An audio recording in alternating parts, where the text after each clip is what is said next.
दर्शक महानुभावहरू नमस्कार। जनधारणा खबरको युट्युब च्यानलमा यहाँहरूलाई स्वागत गर्न चाहन्छु। म निमकान्त पाण्डे। आज 2080 वैशाख 9 गते चाँदीको घेरामा कालो दाग अथवा चन्द्रमामा ग्रहण यस्तै लाग्छ स्वर्णिम वाग्लेको राजनीतिक परिदृश्य। स्वर्णिम वाग्ले नेपाली काङ्ग्रेसमै रहँदा विद्वान व्यक्तित्वका रूपमा चर्चित थिए। सम्भवतः नेपाली काङ्ग्रेसले स्वर्णिम वाग्लेको विद्वत्ताको उपयोग गर्यो।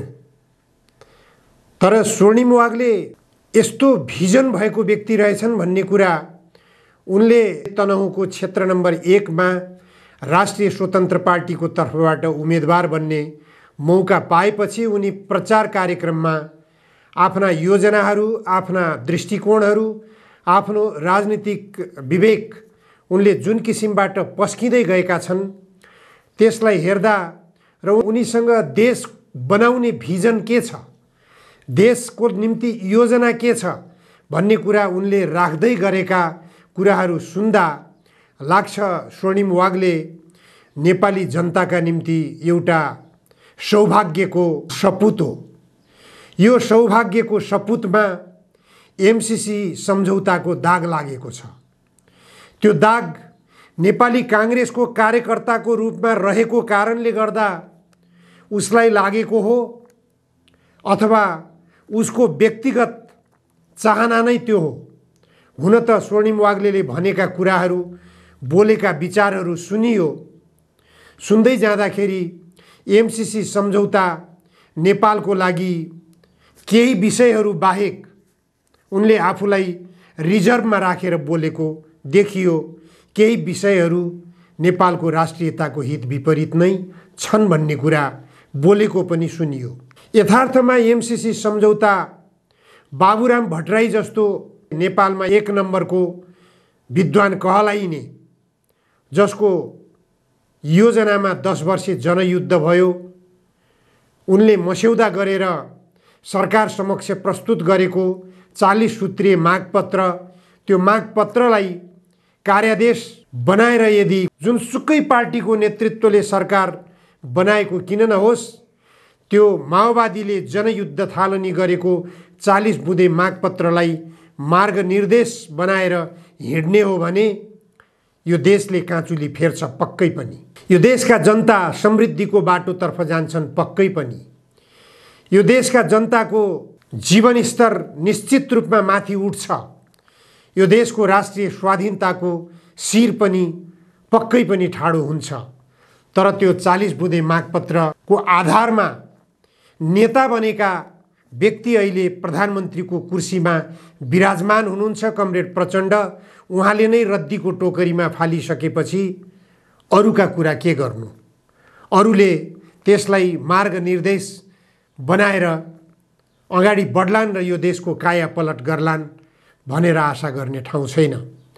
मैले स्वर्णिम वाग्लेको चर्चा गर्न खोजिरहेको, स्वर्णिम वाग्लेको चुनावी सभामा गरेको भाषण मैले सुने।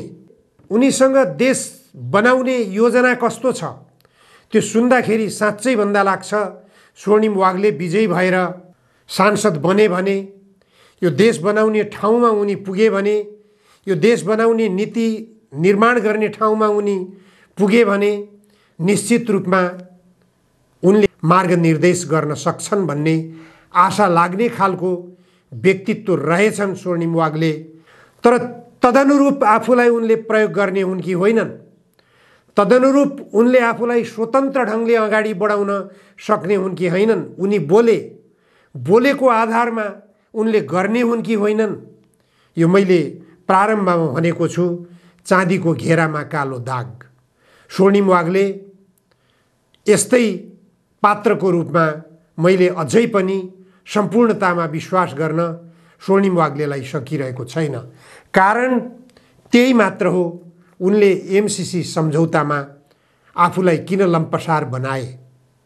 यो विदेशी स्वार्थमा आधारित छ।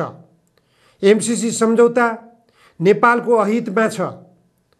नेपालको अहितमा भन्दा नेपाललाई सर्वनाशको बाटोतर्फ लैजाने योजनाका साथ आउन खोजिरहेको छ।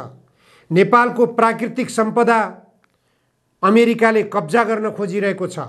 नेपालको जल सम्पदामा भारतको एकाधिकार कायम गराउने योजनामा लक्षित छ। नेपालका गरिब बस्तीहरूलाई उजाड बनाउने दीर्घकालीन लक्ष्य एमसीसी सम्झौताले बोकेको छ। नेपालका जङ्गलहरू फडानी गर्ने एमसीसी सम्झौताको लक्ष्य रहेको छ। यस्ता राष्ट्रघाती प्रावधानहरूका अतिरिक्त एमसीसी सम्झौताले नेपालको संविधानलाई एमसीसी कानुनको मातहतमा राख्दैछ। यो कुरा स्वर्णिम वाग्लेले नबुझेका होलान् भन्न सकिँदैन। रवि लामिछानेले आफ्नो धारणा सञ्चारकर्मीको रूपमा आफ्ना प्रस्तुतिहरू दिँदै गर्ने क्रममा स्पष्ट रूपमा बोलेको अहिले पनि सुन्न सकिन्छ। भिडियोहरू सुरक्षित छन्। धेरै भाइरल भएका भिडियोहरू थिए। रवि लामिछानेले एमसीसी सम्झौता के कारणले गलत छ भन्ने कुरा उनले जो विचार प्रस्तुत गरेका थिए, त्यही विचारको नेतृत्व रवि लामिछानेले गरेका छन् राष्ट्रिय स्वतन्त्र पार्टीको रूपमा। यो आम मतदाताहरूको, आम नेपाली जनताको बुझाइ छ।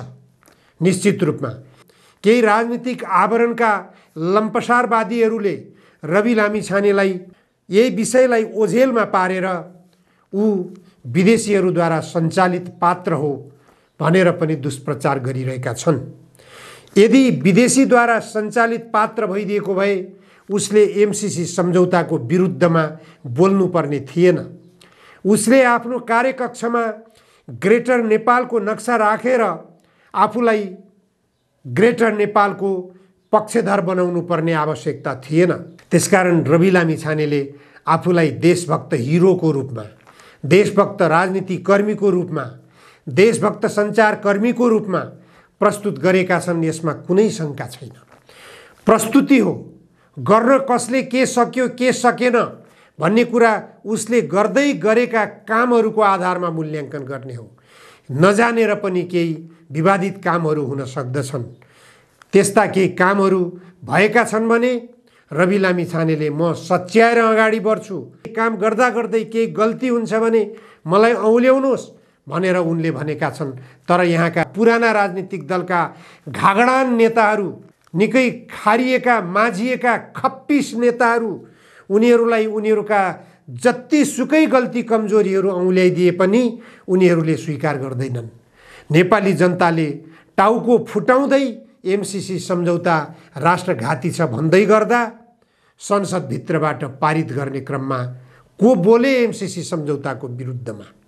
सबै लम्पसार परे। माओवादी केन्द्रका नेताहरू लम्पसार परे, नेकपा एमालेका नेताहरू लम्पसार परे, नेपाली काङ्ग्रेसका नेताहरू लम्पसार परे, जनता समाजवादी पार्टीका नेताहरू लम्पसार परे। डाक्टर बाबुरामजी त झन् आफूलाई सबैभन्दा उग्र एमसीसी समर्थकको रूपमा प्रस्तुत गरे। नेपाली काङ्ग्रेसका युवा नेताहरू भनेर चिनिएका गगन थापा र विश्वप्रकाश शर्माहरू एमसीसी सम्झौताका एक नम्बर दलालको रूपमा प्रस्तुत गर्दै आएका थिए। यी कसको विश्वास गर्ने? अनि नेपाली काङ्ग्रेसकै कार्यकर्ताको रूपमा रहेका बेला स्वर्णिम वाग्ले चाँदीको घेरामा दाग लागेको व्यक्तिको रूपमा प्रस्तुत हुन पुगेका हुन् कि हेर्दै जान बाँकी छ। उनले एमसीसी सम्झौतामा आफूले गरेका हिजोका वचनहरू गलत थिए, ती प्रतिबद्धताहरू गलत थिए, त्यो बुझाइ गलत थियो। यथार्थमा एमसीसी सम्झौता नेपाललाई कङ्गाल बनाउने विदेशी योजनाका साथ आउन खोजेको यो अत्यन्त घातक योजना हो भन्ने कुरा बुझ्न जरुरी छ। त्यसकारण चाँदीको घेरामा कालो दाग हटाउन स्वर्णिम वाग्लेले आफूलाई त्यही रूपमा प्रस्तुत गर्ने हो भने नेपालको निम्ति एउटा वास्तवमा नेपालले जन्माएको छोरोको रूपमा स्वर्णिम वाग्लेले आफूलाई प्रस्तुत गर्न सक्नेछन्। यही आशा र विश्वास आम नेपाली मतदाताहरूले गरेका छन् भन्ने कुरा स्वर्णिम वाग्लेको पक्षमा जुन जनलहर देखिएको छ, त्यो जनलहर स्वर्णिम वाग्लेको पक्षमा भन्दा पनि रवि लामिछानेको व्यक्तित्वले आकर्षण खिचेको छ। रवि लामिछानेकै व्यक्तित्वले राष्ट्रिय स्वतन्त्र पार्टीको घण्टी चुनाव चिन्हको आकर्षण बढाएको छ। यस विषयमा सबैभन्दा गम्भीर बन्नुपर्ने राष्ट्रिय स्वतन्त्र पार्टीका नेताहरू हो। नेताहरूले रवि लामिछानेबाट व्यक्त एमसीसी सम्झौता लगायतका नागरिकता विधेयककै सवालमा पनि रवि लामिछानेले आफ्नो दृष्टिकोण स्पष्ट पार्दै आएका हुन्। स्वर्णिम वाग्लेले चितवनमा भाषण गर्दै गर्दा स्वर्णिम वाग्लेले प्रष्ट शब्दमा भनेका छन्, हामी बीपी कोइरालाको सपना साकार पार्न, हामी पुष्पलाल श्रेष्ठको सपना साकार पार्न, हामी मदन भण्डारी मनमोहन अधिकारीको सपना साकार पार्न एकाबद्ध भएर अगाडि बढेका छौँ भन्ने कुरा पनि बोलेको सुनियो। स्वर्णिम वाग्लेले एकातर्फ सबै विचारधाराका नेताहरूलाई उनीहरूका विचारहरूलाई समेटेर अगाडि बढ्ने भावना व्यक्त गरिरहेका बेला पुराना राजनीतिक दलका नेताहरू रवि लामिछानेलाई र स्वर्णिम वाग्लेलाई कसरी पराजित गर्ने भनेर सबै पुराना राजनीतिक दलका नेताहरू गोप्य मिटिङ गरेको कुरा पनि बाहिर सार्वजनिक भयो। यसबाट पनि बुझ्न सक्नु पर्दछ कि नयाँ उदाएका राजनीतिक दलका नेताहरू युवा नेताहरूलाई पछि पार्न, उनीहरूलाई अवरोध गर्न कुन सीमासम्म प्रयास गर्दैछन् पुराना राजनीतिक दलका नेताहरूले। उनीहरूले अस्तित्व रक्षाको ठुलो सङ्कट आफूहरूको सामु आइरहेको दुर्घटनाका रूपमा पनि यो अहिलेको राजनीतिक परिघटनालाई उनीहरूले लिइरहेका छन् भन्ने कुरा बुझ्न जरुरी हुन्छ। त्यसकारण राष्ट्रिय स्वतन्त्र पार्टीको तर्फबाट उम्मेदवार बनेका नेताहरूले जुन सवालमा सबैभन्दा गम्भीर प्रश्न उठाइएको छ, त्यो गम्भीर प्रश्न भनेको यस पार्टीमा विदेशी शक्तिद्वारा परिचालित व्यक्तिहरू हाबी हुन खोजिरहेका छन् भन्ने कुरा, त्यो होइन भन्ने कुराको सन्देश कसरी दिने, जनतालाई कसरी विश्वास दिलाउने। अहिले विदेशमा रहेका नेपालीहरू मतदानको निम्ति मतदाता सूचीमा आफ्नो कुन जिल्लामा, यी उपचुनाव हुन लागेका जिल्लाहरूमध्ये कुन जिल्लामा आफ्नो नाम छ, ती जिल्लामा मतदान गर्न आइरहेका छन्। वैदेशिक रोजगारीमा गएका युवाहरूको लामबन्दी अहिले चितवनमा, तनहुँमा र बारामा लागिरहेको छ। उनीहरू राष्ट्रिय स्वतन्त्र पार्टीलाई नै, घण्टी चुनाव चिन्हलाई नै मतदान गर्ने सोच बनाएर आइरहेका छन्। यो खालको आकर्षण किन भइरहेको छ? उनीहरूसँग दोहोरो नागरिकता छ कि छैन? उनीहरूले विदेशको राजधानी लिएको पनि स्पष्ट भएको छ, विदेशको नागरिकता लिएको पनि स्पष्ट भएको छ। रवि लामिछानेको जस्तो दोहोरो नागरिकताको सङ्कटका बीच उनीहरू पनि गुज्रिरहेका छन्। मैले धेरै पहिलेदेखि भन्दै गएको छु, यदि नागरिकता सम्बन्धी ऐनको दफा 10 खारेज गरिएन भने लाखौँ लाख विदेशिएका युवाहरू सङ्कटमा पर्नेछन्। अहिले ती सङ्कटमा परिरहेका सबै युवाहरू, आफ्नो मतदाता सूचीमा नाम रहेका युवाहरू आफ्नो मतदानको अधिकार प्रयोग गर्न ओहिरो लागिरहेका छन्। यिनीहरूलाई कसरी रोक्ने? अब रोक्न सक्छ यो सरकारले। रवि लामिछानेलाई जसरी सर्वोच्च अदालतबाट असफल गराएर त्यो क्षेत्रमा उपचुनाव गराइयो, त्यही ढङ्गबाट अहिले विदेशबाट दोहोरो नागरिकता बोकेका नागरिकहरू जो मतदान गर्न ओहिरिएर आइरहेका छन्, उनीहरूलाई रोक्न सक्छ सरकारले, रोक्न सक्छ निर्वाचन आयोगले, रोक्न सक्छ सर्वोच्च अदालतले। त्यसकारण मैले धेरै पहिलेदेखि भन्दै आइरहेको छु, नागरिकहरूको सार्वभौम अधिकार हो नागरिकता प्राप्ति। नागरिकता प्राप्त गरिसकेपछि कुनै पनि नागरिकको नागरिकता राज्यले खोज्न पाउँदैन। राज्यले नागरिकको सार्वभौम अधिकार हनन गर्न पाउँदैन। सार्वभौम अधिकार खोज्ने अधिकार राज्यलाई, सर्वोच्च अदालतलाई अथवा कुनै पनि निकायलाई छैन। जबसम्म सम्बन्धित नागरिकले आफ्नो नागरिकता आफैले परित्याग गरेको घोषणा गर्दैन, तबसम्म त्यो नागरिकको नागरिकता राज्यले खोज्न पाउँदैन। यो विषयमा मैले धेरै पटक आफ्नो विचार प्रस्तुत गरिसकेको छु। त्यस आधारमा भन्नुपर्दा नागरिकता सम्बन्धी ऐनको दफा 10 खारेज गर्न जरुरी छ। यदि त्यो खारेज गरिएको भए चितवनको 2 नम्बर क्षेत्रमा उपचुनाव गर्नुपर्ने थिएन। अनि अर्को कुरा मैले के भन्दै आएको छु, राष्ट्रपति र उपराष्ट्रपतिको उम्मेदवारको निम्ति सांसदमा निर्वाचित भइसकेका प्रतिनिधि सभामा होस् अथवा प्रदेश सभामा होस्, कुनै पनि संरचनामा निर्वाचित पदाधिकारीले राष्ट्रपति वा उपराष्ट्रपतिको उम्मेदवार बन्न नपाउने संवैधानिक व्यवस्था हुनुपर्दछ। त्यति मात्र व्यवस्था संविधानमा गरिएको भए तनहुँको 1 नम्बर क्षेत्रमा पनि रामचन्द्र पौडेलले राष्ट्रपति बन्ने अवस्था रहने थिएन र 12बाट निर्वाचित जनता समाजवादी पार्टीका नेताले उपराष्ट्रपति बन्ने अवस्था पनि हुने थिएन। यो तीनवटै क्षेत्रमा जो उपचुनाव हुन गइरहेको छ, यो फजुल खर्च, हुनै नपर्ने खर्च।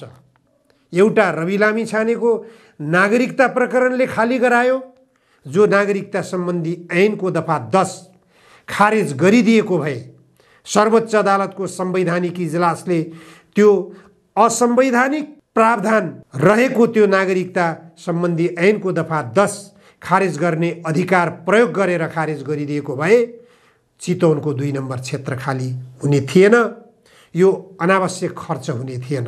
भोलि 10 गते हुन गइरहेको निर्वाचन, यी तीनवटै उपचुनाव हुनु नपर्ने निर्वाचनहरू हुन्। चुनाव हुनै नपर्ने ठाउँहरूमा यो देशका नेताहरूको दिमागमा बुद्धिको बिर्को लागेको हुनाले यो अवस्था सिर्जना भएको, अथवा संविधान निर्माताहरूको बुद्धिमा बिर्को लागेको हुनाले यो अवस्था सिर्जना भएको। अन्यथा यो समयको बर्बादी हुने थिएन, यो राज्यको धन सम्पत्तिको बर्बादी हुने थिएन, यो गरिब हुँदै कंगाल बन्दै गइरहेको देशमा थप आर्थिक भार थोपरिने थिएन, यत्रो जनशक्तिको समयको दुरुपयोग हुने थिएन, सम्पूर्ण राज्य शक्ति ओइरिएर राष्ट्रिय स्वतन्त्र पार्टीका 3 जना उम्मेदवारहरूलाई हराउनको निम्ति नाङ्गिएर कसरत गर्नुपर्ने अवस्था पनि सिर्जना हुने थिएन। आचार संहिताको उल्लङ्घन गर्दै हेलिकप्टर प्रयोग गरेर प्रधानमन्त्री र भूपू प्रधानमन्त्रीहरूको चुनाव प्रचारमा ओइरो लाग्न पनि पर्ने थिएन। यो अवस्थाको सिर्जना केवल कानुन बनाउन बुद्धि नपुर्याउनेहरूले सिर्जना गरेको यो समस्या हो। के सच्याउन सकिएला? यदि देश बनाउन चाहने हो भने यस्ता साना तिना त्रुटिहरूलाई सच्याउँदै अगाडि बढौँ, देशलाई समृद्धिको बाटोतर्फ अगाडि बढाउँ, नेपाली जनताको जीवनस्तर माथि उठाउँ। सबै राजनीतिक दलका नेताहरूले यही मिसन बनाएर अगाडि बढ्न थाल्ने हो भने निश्चित रूपमा देशले समृद्धिको बाटो समाउनेछ। संविधान सम्मत ढङ्गले गन्तव्य समाजवाद, त्यो मात्र एउटा विकल्प हो देशलाई समृद्धिको बाटोतर्फ लैजाने। हस्, आजलाई यति मात्र। धन्यवाद, नमस्कार।